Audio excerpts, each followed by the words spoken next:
une femme dont Allah a parlé à jamais.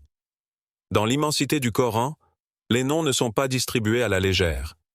Chaque mention est une élévation ou une mise en garde. Des prophètes, des anges, parfois des ennemis d'Allah sont cités, mais jamais gratuitement. Parmi toutes ces figures, une seule femme est décrite en détail comme étant à jamais maudite par Allah lui-même. Et pourtant, aucun prénom n'est mentionné. Pas de nom complet, pas de lignée précisée. Seulement une désignation, la femme d'Abu Lahab. Ce silence sur son nom est en réalité un effacement total de son identité humaine. Allah ne lui accorde même pas la dignité d'un nom, car ce qu'elle représente dépasse son individualité. Elle devient un archétype, une figure éternelle de l'opposition active à la lumière prophétique. Pas une simple mécréante passive, mais un pilier du rejet, un symbole de l'hostilité militante. Et ce symbole est si fort que la colère d'Allah contre elle est éternellement gravée dans sa parole. Que périssent les deux mains d'Abu Lahab et que lui-même périsse. Sa richesse ne lui sert à rien, ni ce qu'il a acquis. Il sera brûlé dans un feu plein de flammes, ainsi que sa femme, la porteuse de bois. À son cou, une corde de fibres. Sourate Al-Masad, versets 1 à 5. Un passage d'une force redoutable. Abu Lahab est cité, détruit, jugé. Mais elle aussi. Pas comme un détail, pas comme une victime, mais comme une complice majeure. Une actrice centrale de la guerre spirituelle contre le message de l'islam. Elle portait du bois. Mais ce bois n'était pas que matériel. Ce n'était pas juste des branchages jetés sur le chemin du prophète. Ce bois était le combustible de la haine, l'alimentation constante du rejet, l'entretien quotidien de la guerre contre la vérité. Elle ne portait pas une épée. Elle portait des intentions empoisonnées, une rage quotidienne, transformée en stratégie. Cette femme n'était pas simplement hostile, elle était obsessionnelle. Elle ne supportait pas que le prophète gagne en influence. Elle ne tolérait pas que les cœurs se tournent vers lui. Chaque conversion l'insultait, chaque verset la provoquait, chaque espoir que Muhammad offrait, elle cherchait à l'éteindre. Mais ce qui est frappant, c'est qu'Allah n'a pas simplement dit qu'elle irait en enfer. Il a détaillé sa punition. Il a parlé d'un feu plein de flammes, d'un collier de cordes rugueuses, d'un rôle, porteuse de bois. C'est comme si Allah avait voulu inscrire dans l'histoire sacrée le rôle funeste qu'elle avait volontairement accepté d'endosser. Elle ne s'est pas simplement égarée. Elle a travaillé activement à combattre la vérité. Et ce travail, Allah l'a vu. Il l'a exposé. Il l'a éternisé. Et ce châtiment, il n'est pas réservé à cette époque. Aujourd'hui encore, il y a des cœurs qui partagent le même programme intérieur qu'elle. Des langues qui propagent la haine contre la foi. Des regards qui méprisent les croyants. Des stratégies conscientes ou inconscientes pour éteindre ce qui rappelle Dieu. Allah a dit, ils veulent éteindre la lumière d'Allah avec leur bouche, mais Allah parachèvera sa lumière, même si les mécréants détestent. Sourate At-Tawbah, verset 32. La femme d'Abu Lahab faisait partie de ces gens. Elle voulait étouffer le message. Elle voulait empêcher l'élévation des âmes. Elle était à la fois média, influenceuse, manipulatrice. Tout cela dans l'ombre. Et c'est cette ombre qu'Allah a exposée à la lumière du Coran. Une lumière qui la juge, une lumière qui la condamne, et qui avertit quiconque suit son exemple, sans même s'en rendre compte. Tu peux vivre dans un autre siècle, dans un autre pays, dans une autre culture. Mais si tu nourris en toi cette même résistance, cette même aversion pour la lumière, alors tu empruntes le même chemin qu'elle. Alors, pose-toi cette question essentielle. Quelle place occupe la vérité dans ton cœur? Laisses-tu le message d'Allah t'atteindre, ou bien construis-tu des murs comme elle l'a fait?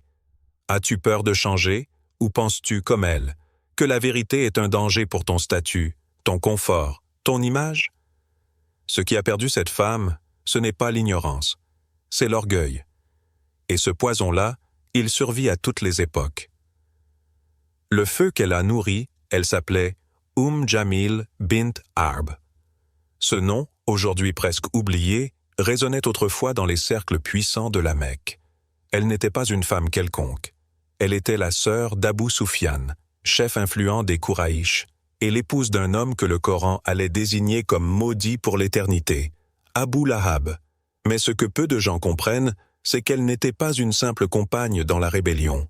Elle n'était pas une suiveuse, ni même un soutien passif dans la guerre contre le messager d'Allah, Tas. Elle était un moteur, un carburant. Elle n'était pas seulement du côté du feu, elle en était la source vive. Il y a une haine silencieuse qui se cache derrière des gestes apparemment insignifiants, une jalousie maquillée en critique, un mépris emballé dans des mots doux. Jamil avait cette habileté dangereuse. Elle savait comment envenimer les cœurs sans lever la voix. Quand Abu Lahab exposait publiquement sa haine, elle, dans les coulisses, consolait l'orgueil blessé des notables Quraïch, insultés par la prédication d'un homme qu'ils considéraient comme l'un des leurs. Elle leur parlait en privé, leur rappelait leur rang, elle les attisait, les encourageait à protéger leur héritage tribal contre ce qu'elle appelait la subversion de Muhammad Ussi. Ce rôle de conseillère perfide, Allah l'a vu. C'est pour cela qu'il l'a appelée la porteuse de bois. Pas une insulte au hasard, pas un surnom né de l'imaginaire. C'est une vérité spirituelle profonde. Les savants ont beaucoup commenté cette image. Le bois, dans ce contexte, n'est pas seulement physique, il est symbolique. Elle apportait les branches épineuses pour nuire physiquement au prophète, oui. Mais surtout, elle portait le bois de la médisance, de la division, de la rage. Elle était cette personne que l'on retrouve dans toutes les époques, celle qui souffle sur les braises du conflit pour qu'elles deviennent incendie. Et elle ne le faisait pas dans l'ombre de la peur. Non, elle se croyait invincible, intouchable. Elle portait son rang comme un bouclier, pensant que son lignage la placerait au-dessus du jugement divin. Mais Allah ne se laisse pas impressionner par les noms. Ce qui compte, ce sont les actes, ce qui vit dans les cœurs. Et ce qu'il y avait dans son cœur, c'était une hostilité cruelle envers la lumière de l'islam. Le verset la décrit avec une corde de fibres autour du cou. Là encore, l'image est puissante. Certains disent que c'était une corde faite de palmiers, rude et douloureuse. D'autres y voient une métaphore. Le poids de ses péchés, de ses machinations, de sa haine sera comme une corde serrée, qu'elle aura elle-même tressée. Jamil, dans son arrogance, croyait qu'elle gagnerait. Que son mépris, ses paroles et ses réseaux d'influence allaient en faire taire la révélation. Mais ce qu'elle ignorait, c'est que celui qu'elle combattait ne parlait pas de lui-même. Elle attaquait un homme sans réaliser qu'elle défiait le Créateur des cieux et de la terre. Allah n'a pas seulement condamné ses actes, il les a gravés dans le Coran pour que l'humanité s'en souvienne jusqu'à la fin des temps. Une femme qui aurait pu être bénie, honorée, élevée pour l'éternité si elle avait soutenu la vérité, mais qui a choisi de marcher contre la lumière. Son sort est scellé, et sa mémoire associée à la discorde. Et Allah a révélé sur elle ce qu'il a révélé sur d'autres comme elle. Malheur à tout calomniateur diffamateur, qui amasse une fortune et la compte, pensant que sa richesse l'immortalisera. Mais non, il sera certes jeté dans la Houtama. Sourate Al-Humaza, versets 1 à 4. Jamil correspond à ce portrait. Son obsession pour la richesse, son adoration du prestige, sa certitude que son statut la rendait invulnérable, et son usage incessant de la calomnie pour salir l'honneur du prophète. Et pourtant, tout cela ne lui a servi à rien. C'est une leçon que le monde oublie souvent. Le feu que tu allumes contre la vérité finira par te consumer. Ceux qui propagent la haine contre la foi croient souvent qu'ils le font au nom de l'ordre, de la liberté, de la modernité, ou même de la justice. Mais en réalité, c'est leur propre feu qu'ils nourrissent. Ils portent le bois de leur propre perte. Et Allah, dans sa justice absolue, ne laisse pas ce feu sans réponse. Quand la haine devient héréditaire, elle ne vit plus seulement dans les gestes. Elle s'enracine dans les regards, elle habite les silences, elle s'insinue dans les pensées.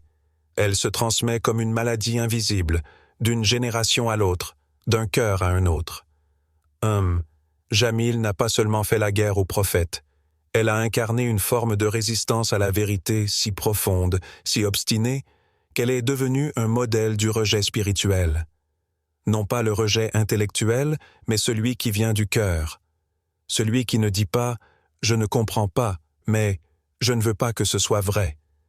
Il y a, dans certains êtres humains, un refus violent de la lumière, pas parce qu'elle est fausse, mais parce qu'elle les dérange, parce qu'elle menace leur confort, leur orgueil, leur domination, leur image.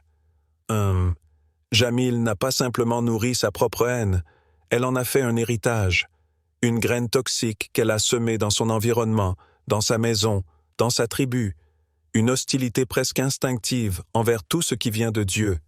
Et cette haine n'est pas morte avec elle.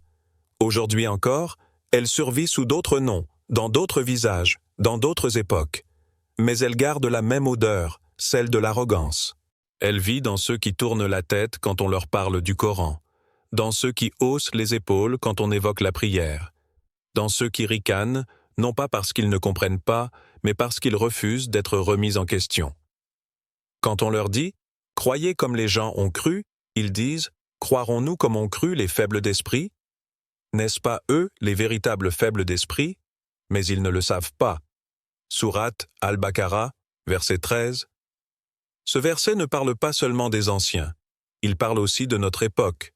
Combien aujourd'hui regardent les croyants comme des naïfs, des arriérés, des fanatiques ou des ignorants, simplement parce qu'ils osent croire, parce qu'ils osent dire que la vérité ne dépend pas de nos désirs, mais de la révélation.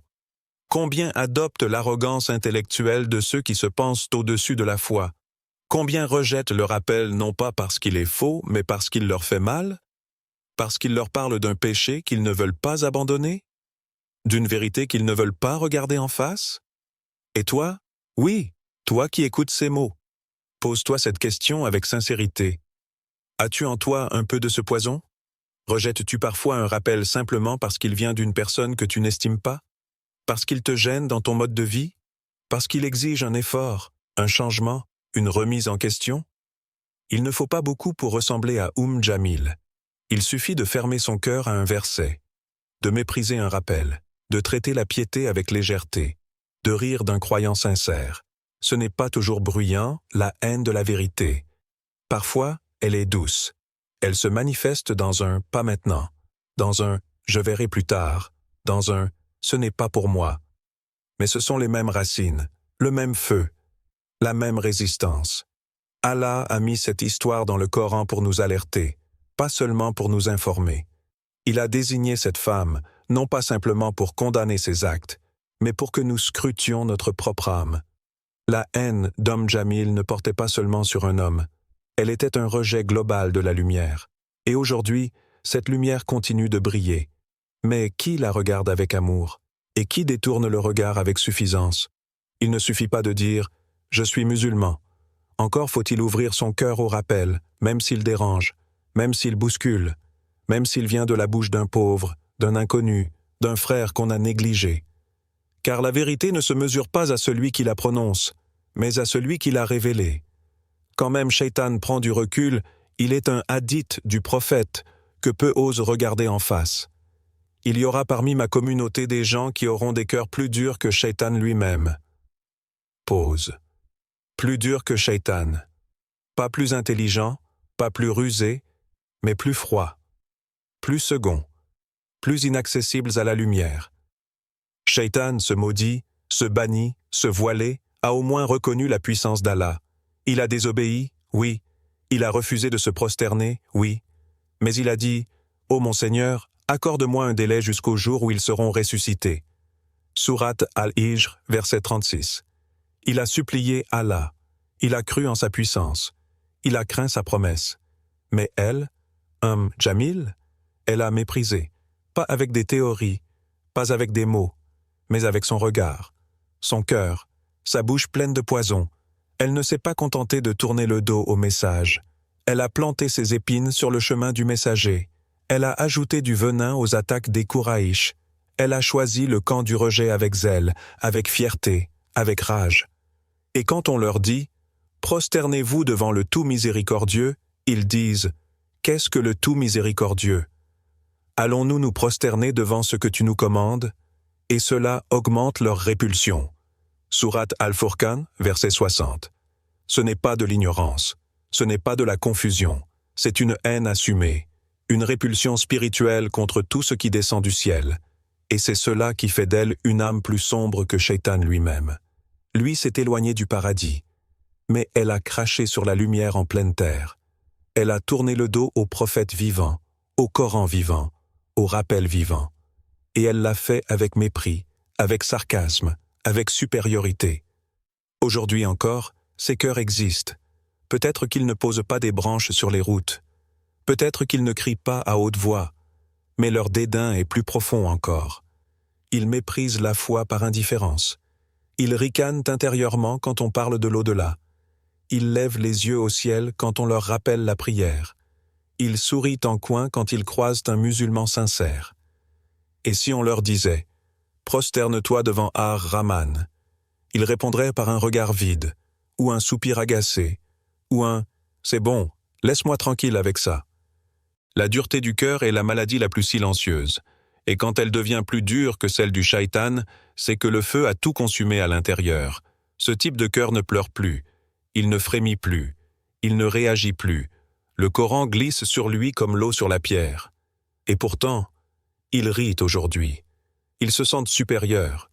Ils pensent que leur rejet est une force, qu'ils ont échappé à l'endoctrinement, qu'ils sont libres, qu'ils sont éclairés. Mais viendra un jour où ils n'auront plus aucun mot, un jour où même Shaitan refusera de les défendre, un jour où les anges ne les regarderont même pas. Et là, dans l'obscurité, ils comprendront enfin ce qu'ils ont rejeté. Mais il sera trop tard. Leçon d'une damnation éternelle. Allah n'a pas révélé la sourate Al-Masad pour nourrir une chronique historique. Il n'a pas cité le nom de cette femme pour la vengeance. Non, il l'a fait pour toi. Il l'a fait pour t'avertir. Pour que tu ne tombes pas dans la même chute. Pour que tu ne sois pas la prochaine flamme nourrie par tes propres mains. Celui qui se détourne de mon rappel mènera certes une vie étroite, et nous le ressusciterons le jour de la résurrection aveugle. Sourate Taha, verset 124. Elle s'est détournée, et sa vie est devenue un chemin de ronces. Son cœur, un désert sans pluie. Son nom, une cicatrice gravée dans le livre éternel. Et maintenant, toi, tu es encore vivant, tu respires, tu entends, tu comprends? Et ce verset, ce rappel, ce feu d'Allah n'est pas pour Jamil, il est pour toi, car le danger ne vient pas seulement d'une main qui frappe, mais d'un cœur qui méprise, d'une langue qui rabaisse, d'un esprit qui s'enferme quand la vérité frappe à sa porte. Le Coran ne vise pas seulement ceux qui insultent ouvertement. Il s'adresse aussi à ceux qui ignorent froidement, à ceux qui laissent le rappel glisser comme du vent, à ceux qui, silencieusement, choisissent l'indifférence. Et toi, que fais-tu du rappel? Le Coran t'a parlé. La sourate t'a montré un exemple. Ton cœur a peut-être battu un peu plus fort. Tu as peut-être ressenti quelque chose, là au fond. Mais que vas-tu en faire? Vas-tu te lever, même faiblement, et faire un pas? Ou vas-tu refermer ton âme et retourner à l'oubli? Allah, dans sa rama, t'a tendu un miroir. Et il t'a murmuré, dans la sourate la plus courte, une vérité immense. Ne sois pas comme elle, car le feu Jamil n'est pas éteint. Il brûle encore, dans chaque cœur fermé, dans chaque orgueil qui refuse de plier, dans chaque regard hautain face à la foi. Mais ce feu peut être éteint par une larme, par une prosternation, par un retour sincère, même silencieux. La main est tendue, la lumière est là. Et toi maintenant, que choisis-tu?